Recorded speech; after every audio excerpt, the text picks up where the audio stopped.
Olá a todos, salve Maria. Estamos prosseguindo aqui na parte 3, agora continuando aquela apresentação sobre a edição oficial de 1981. Vamos prosseguir aqui com a próxima consequência aqui dessas transformações todas que ocorreram após o Concílio Vaticano II. Antes de prosseguirmos na leitura desse manual, vamos nos lembrar da crise ocorrida em 1970, já vista na primeira parte desse curso. Então, na Assembleia de São Domingos, em 1970, houve uma crise. A programação foi impedida e 4 federações se retiram. Por que a crise? Porque haveria toda essa transformação, estava tudo mudando, né? Era regras comuns para princípios gerais, era Congregação Mariana para comunidade de vida cristã, você também estava se desligando da prima primária, não tinha mais vínculo do prima primária, então era muita transformação e naturalmente houve essa crise, né? A gente fez esse preâmbulo porque agora a gente vai continuar a leitura daqueles itens lá do início do manual da edição de 1981, no item 9 aqui. É provável que o texto desse manual ainda não seja definitivo. Esperamos sua crítica construtiva para melhorar em futuras edições. Então, a gente vê então que realmente há uma controvérsia, né? Então, isso já é manifestado aqui no próprio manual. O item 10. Entretanto, pense, você tem um texto aprovado pela Santa Sé, os princípios gerais. E dispõe desse manual que os explica e interpreta com fidelidade. Você, portanto, está na direção certa e no caminho certo. Então está tentando passar uma confiança para o leitor aqui do manual, né? No item 11. Ponto importante. Você encontrará sugestões novas, algumas talvez pouco viáveis para a sua congregação mariana no momento. Não as risque, porém, do manual. Veja bem, não devemos simplesmente dizer o que somos, mas o que devemos ser. Não indicamos só o que sempre se fez, mas o que se deve fazer. Então, olha só, né? Essas sugestões novas, né? Então, uma reviravolta, vamos dizer assim, né? Então, eles estão colocando alguns avisos, né? Realmente alguns alertas só para reduzir um pouco o impacto dessas novidades que estavam chegando. No item 12, o bem que existe nos alegra, o bem que falta nos deve preocupar e nos impelir a buscá-lo. E falta me atormenta. Era o lema apostólico de um grande jesuíta brasileiro, Padre Saboia de Medeiros. Né? Mas o que estava faltando? Né? Porque, no final das contas, os congregados marianos se mantiveram congregados marianos. Né? O que estava faltando? Então, essa renovação, né? Esse ajornamento que veio do Concílio Vaticano II. Né? É nisso que se buscava. Mas a história realmente deu um outro rumo para esse contexto todo. Vamos prosseguir então aqui. Aqui agora os traços históricos, vamos passar rapidamente, porque boa parte a gente já conhece, né? Então tem aqui a síntese histórica da Congregação de Marianas, desde 1563, na fundação, né? Da Congregação Mariana pelo Padre João Leonis, passando pelos anos todos aqui, até chegar então nos anos assim mais relevantes aqui para nossa análise. Em 64, o terceiro Congresso Mundial das Congregações Marianas, né? Foi eleita a diretoria da Federação Mundial. Em 67, aí é o momento então da mudança, né? Em Roma, logo após o Congresso Mundial do Apostolado dos Leigos, o Conselho Geral da Federação Mundial, ainda era a Federação Mundial naquela época, não era ainda a Comunidade Mundial de Vida Cristã. O Conselho Geral da Federação Mundial elaborou e propôs à aprovação provisória da Santa Sé os princípios gerais em substituição às regras das Congregações Marianas. Adotou-se em âmbito mundial o nome de Federação Mundial das Comunidades de Vida Cristã. Então aí já houve alteração do nome.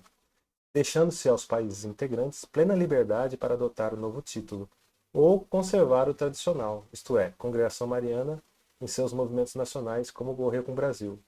Então, em alguns países se resolveu trocar para a Comunidade de Vida Cristã e em outros, né, manter a Congregação Mariana. E no caso do Brasil, inclusive, os dois ramos estão presentes, tanto as comunidades de vida cristã como as congregações marianas. Nessa transição de congregações marianas para a comunidade de vida cristã, acentuou-se o caráter de uma comunidade mundial integrada, com os escalões nacional, diocesano e local, caracterizada como movimento do laicato, atribuindo ao leigo mais responsabilidade no governo e deixando ao sacerdote uma função mais espiritual, nos termos precisos do decreto conciliar Apostolicam Actos Aetatem. Em 1970, na República Dominicana, reuniu-se novamente o Conselho Geral. Destacou-se mais o papel do leigo, atribuindo-se-lhe, até em casos especiais, o exercício da função de assistente, normalmente reservado aos sacerdotes.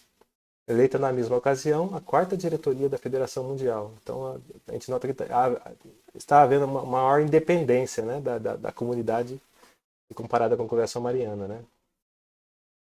Em 73 até 76, então em Augsburg, na Alemanha, foi eleita a quinta diretoria da Federação Mundial. E em 76, em Manila, Filipinas, eleita a sexta diretoria da Federação Mundial.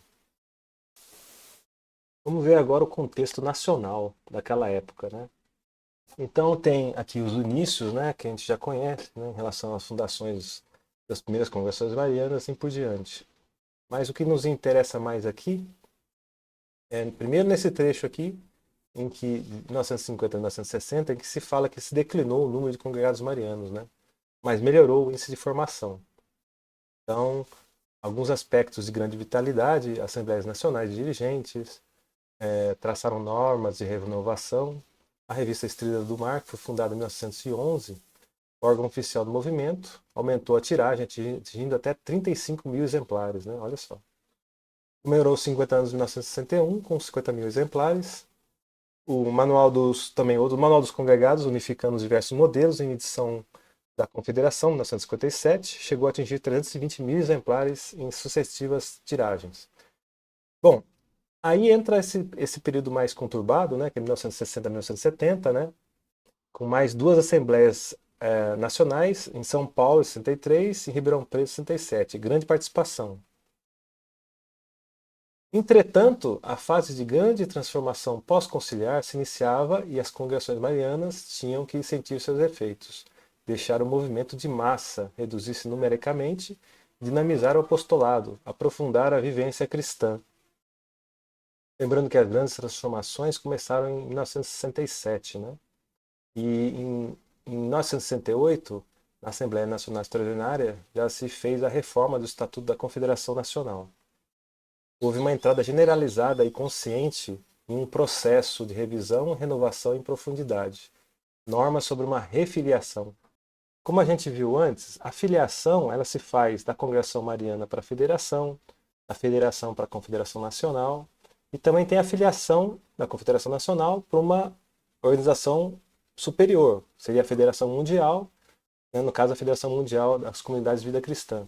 Então esse processo de refiliação provavelmente deve estar relacionado com esse tipo de coisa, né? E até mesmo porque também tinha a questão da prima primária, e aí não tinha mais um vínculo com a prima primária. Então esses acertos todos provavelmente entraram nessa reforma do estatuto aí. Em 1970, então, houve o 7º Encontro Nacional de Dirigentes Marianos, né, e a primeira reunião do Conselho Nacional da Confederação, segundo esses novos estatutos, né, que foram reformados. Houve a deliberação definitiva sobre a manutenção do nome de Congregação Mariana em âmbito nacional. Então, não se optou por Comunidade de Vida Cristã, mas manteve-se o termo Congregação Mariana. Aí houve depois a fundação do Movimento de Juventude Mariana, em 73, o Encontro Nacional de Dirigentes Marianos e a segunda reunião do Conselho Nacional. No 76, o 9º Encontro Nacional de Dirigentes Marianos e a terceira reunião do Conselho Nacional. Em 77, houve o Encontro Nacional da Juventude no Rio de Janeiro. Houve também uma reunião extraordinária do Conselho Nacional em Aparecida para a reforma e aprovação de novos estatutos da Confederação Nacional. Bom, esse histórico ele termina aqui em 77, porque o manual também é de 81. Vamos apresentar um contexto um pouco mais amplo ali do livro da Regra de Vida, né, na página 21, aqui que se lê: desde 1970, as congregações marianas passaram a existir no Brasil vinculadas à Federação Mundial das Comunidades de Vida Cristã e procuravam seguir os princípios e normas gerais que as regem. No Conselho Mundial da CBX, o Brasil era representado pelo presidente da Confederação Nacional das Congregações Marianas. Contudo, observa-se grande dificuldade para as congregações marianas do Brasil se adaptarem ao estilo da CBX, em virtude de sua fisionomia própria de associações com grande variedade de modalidades e atuação. Assim, aos poucos, foi se reduzindo o número e se esvaziando muitas congregações marianas. Por isso, desde então, começou a se manifestar em muitos congregados o desejo de uma volta ao estilo tradicional com que as congregações marianas haviam se desenvolvido no Brasil nos últimos 50 anos. Bom, então foi assim, e aí tem uma continuidade dessa história lá na nossa primeira parte do curso, né? E então foi isso, a identidade da Convenção Mariana então foi restabelecida, né? Nós preservamos nossa identidade como congregados marianos, e ao mesmo tempo no Brasil também houve esse surgimento desse outro ramo, que é o ramo das comunidades de vida cristã. E com isso nós concluímos então essa etapa aqui do Manual de 1981, que foi um pouco mais longa, né? Mas porque realmente refletia uma grande transformação da época, né? E agora, no próximo episódio, a gente vai estudar então as edições estrangeiras do Manual do Congregado Mariano. Até lá e salve Maria!